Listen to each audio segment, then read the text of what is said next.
Joko Widodo, Presiden ke-7 Republik Indonesia, buka suara atas perolehan suara Ridwan Kamil dan Suswono dalam Pilkada Jakarta.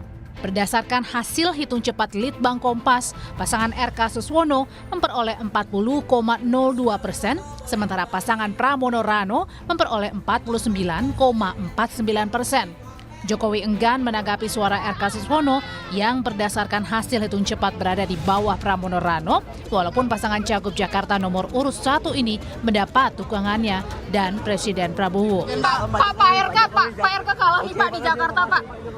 Pak RK kalah di Jakarta, padahal Bapak sudah ke Jakarta, ada imbauan atau terima aja nih Pak RK kalah Pak? Tanyakan ke Pak RK. Sementara mantan Gubernur DKI Jakarta Anies Baswedan menyebut perolehan hasil suara Pramono Rano yang unggul dari pasangan RK Suswono berdasarkan hasil hitung cepat merupakan hasil kerja keras semua pihak, bukan semata karena hasil endorsement yang diberikan. Ada anggapan bahwa Pak Anies menjadi kunci kemenangan Pramono?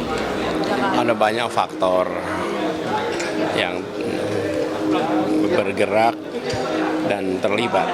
Jadi yang penting suasananya tenang teduh, semua menerima hasil dan alhamdulillah perhitungan juga sudah 100%.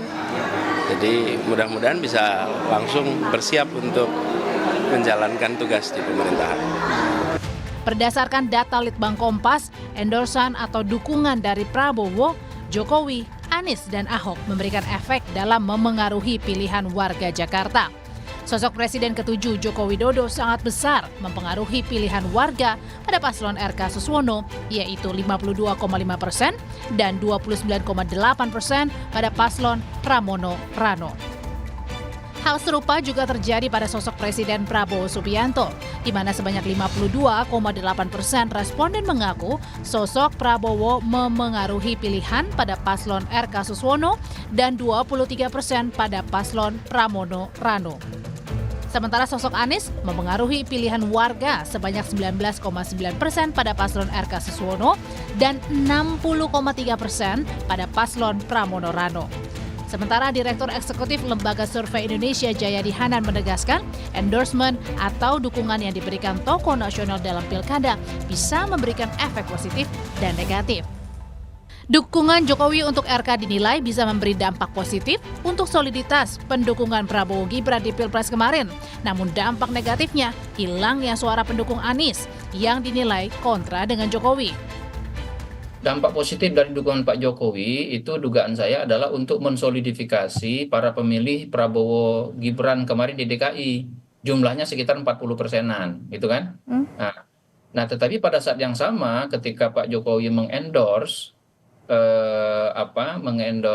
RK, di RK itu kan banyak pemilih Anies. Nah, umumnya pemilih Anies itu kan anti Jokowi. Jadi para pemilih Anies terutama yang non PKS yang masih mikir-mikir untuk atau pemilih Anies yang juga PKS itu bisa jadi karena adanya dukungan Jokowi ke RK itu mereka malah pindah. Sejauh ini, pasangan Cagup RK Suswono masih optimis Pilkada DKI Jakarta berjalan 2 putaran. Sementara pasangan Cagup Pramono Rano sudah mendeklarasikan kemenangan dalam 1 putaran di Pilkada DKI berdasarkan hasil hitung cepat dan perhitungan internal tim pemenangan. Tim Liputan, Kompas TV. Pasangan Cagup RK Suswono tertinggal dari hasil hitung cepat semua lembaga survei. Kedua pasangan ini sebelumnya mendapat dukungan atau endorsement dari sejumlah tokoh nasional, mulai dari Presiden ke-7 RI Joko Widodo hingga Presiden saat ini Prabowo Subianto. Lalu apakah Jokowi efek sudah tidak berpengaruh di Jakarta? Kami akan bahas bersama Direktur Eksekutif Carta Politika Yunarto Wijaya, dan kita juga masih menantikan kehadiran dari narasumber kami lainnya, yakni politisi dari Partai Golkar Nurdin Halid. Pak Nurdin, Mas Toto, selamat sore, apa kabar? Halo, selamat sore. Terima kasih sudah bergabung bersama kami. Kalau melihat Litbang Kompas kan hasil endorsementnya Pak Jokowi bisa menggerek elektabilitasnya RK Suswono seharusnya, Pak Nurdin. Tapi yang terjadi kan sebaliknya. Hal apa yang dibaca Golkar dan Kimplus yang berubah polanya di sini? Ya, memang kita mesti memahami bahwa pemilih di Jakarta itu kan 60-60% itu pemilih cerdas ya. Nah, kalau dikatakan bahwa pengaruh Pak Jokowi itu berkurang, ya mungkin memang sangat berkurang karena memang Pak Jokowi bukan lagi presiden. Yang kedua, beliau tidak turun langsung, hanya berupa himbauan. Tapi insya Allah nanti kalau berlangsung 2 putaran dan di mana Pak Jokowi turun gunung, saya kira pengaruhnya akan signifikan dan luar biasa dan insya Allah bisa memenangkan pasangan Ridwan Kamil di pilkada di DKI Jakarta. Memang kita mesti memahami kondisi masyarakat kita, apalagi sekarang tingkat partisipasi itu sangat rendah sepanjang sejarah pilkada ya, khususnya di DKI. Ini juga salah satu faktor yang membuat daripada untuk putaran pertama ini, dan saya yakin akan putaran kedua agak tertinggal dari pasangan Mas Pram dengan Rano Karno. Tapi saya juga yakin bahwa hasil akhir nanti adalah 2 putaran, karena kalau kita lihat sekarang kan belum ada yang mencapai 50% lebih gitu. Ya sekalipun Pak Mas Pram sudah mengklaim, tapi hasil akhir nanti kan perhitungan manual daripada KPU. Dan kalau kita lihat quick count itu kan margin error-nya 1%. Nah, kalau 1% ke bawah, sekalipun diklaim oleh Mas Pram 50% lebih, 50,07 kalau nggak salah. Nah, kalau errornya ke bawah 1%, itu berarti hanya 49,7%. Ada beberapa faktor di sini, tapi kalau Mas Toto melihatnya Jokowi effect ini tidak berpengaruh di Jakarta? Ini pilkada itu jangan diartikan adu kesaktian antar tokoh.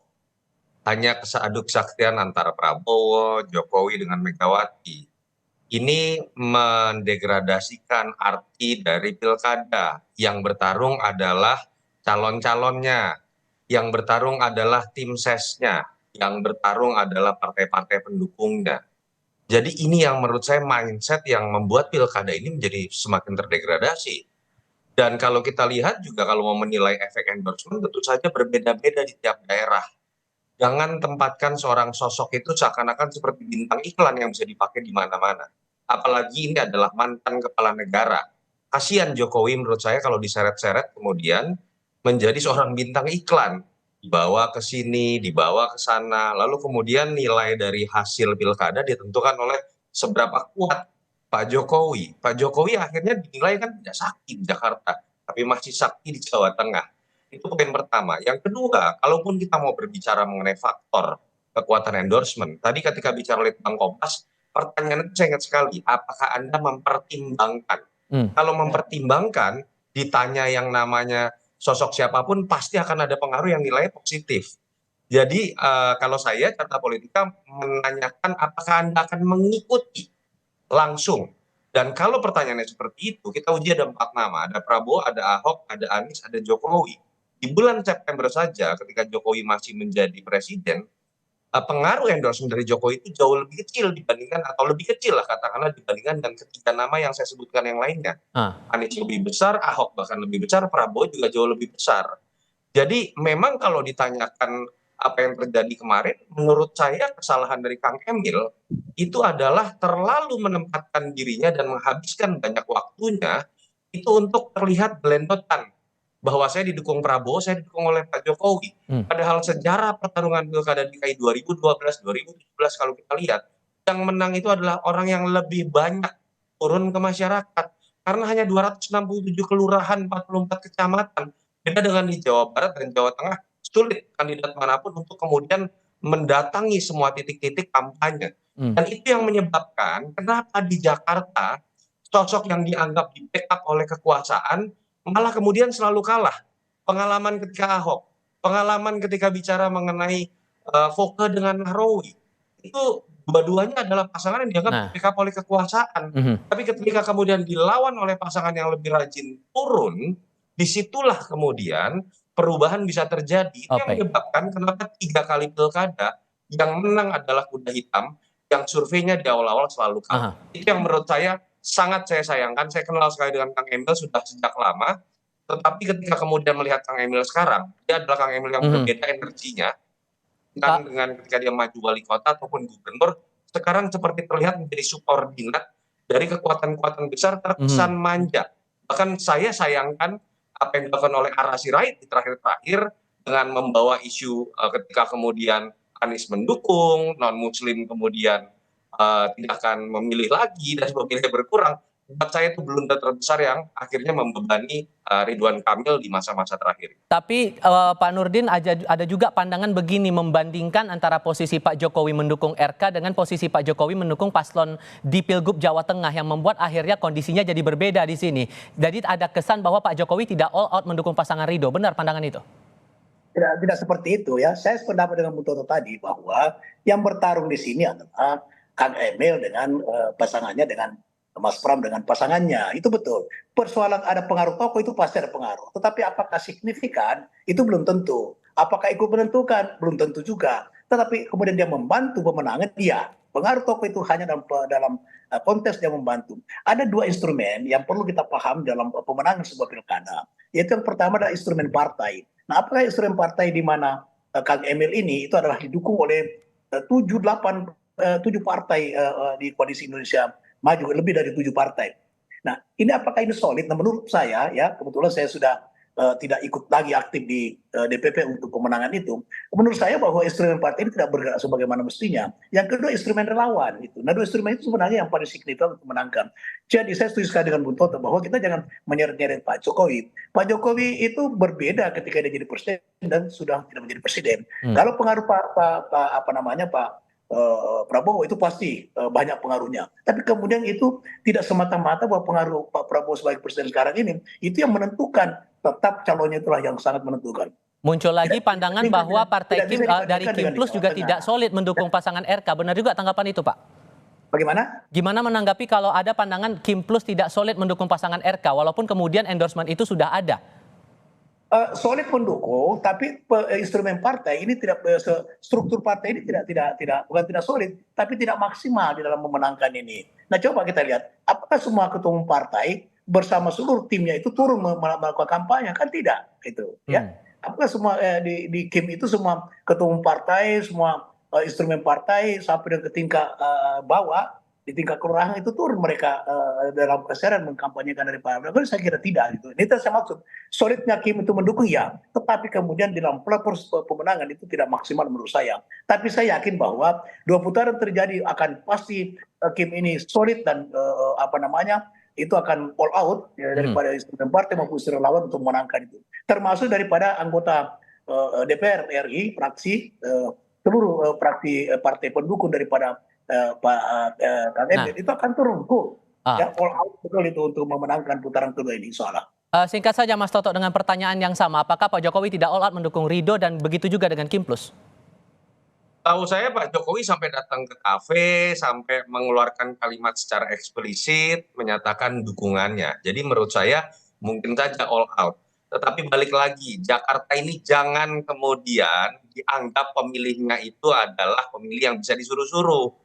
Pemilihnya itu pemilih yang tidak berpikir, tidak merenungkan sendiri, tidak menilai sendiri, tapi adalah pemilih yang ngikut aja apa kata orang-orang yang dianggap berkuasa. Disitulah letak kesesatan berpikir, bukan hanya yang terjadi pada pilkada sekarang, tapi pilkada-pilkada DKI sebelumnya. Itu yang menurut saya jadi blunder dari Ridwan Kamil. Dan terakhir itu dipertunjukkan oleh Ara Sirait bahwa kalau kemudian ingin melihat siapa yang suaranya tinggi, siapa yang didukung Prabowo dengan didukung Jokowi atau didukung Megawati, ternyata masyarakat Jakarta, Jackmania, lalu kemudian masyarakat yang kita tahu sangat independen, ngerti cara tahu informasi, program mana yang baik, nonton debat, melihat dialog dari kampanye-kampanye yang ada.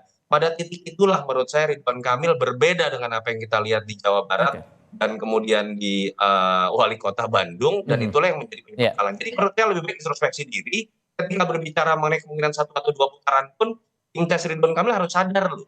Yang menentukan 1 atau 2 putaran bukan selisih kecil antara Pramdul dengan yang namanya suara Ridwan Kamil, tapi apakah 50% atau tidak. Dibandingkan dengan suara Ridwan Kamil, selisihnya sekitar 11%. Menurut saya itu jadi sebuah catatan buat tokoh nasional seperti RK, artinya ada sebuah kesalahan. Dan menurut saya salah satunya adalah karena terlalu berharap pada tokoh-tokoh besar. Oke, Mas Toto dan Pak Nurdin Halid, terima kasih banyak sudah berdiskusi bersama kami hari ini. Selamat sore semuanya. Terima kasih Mas Tifal, selamat sore.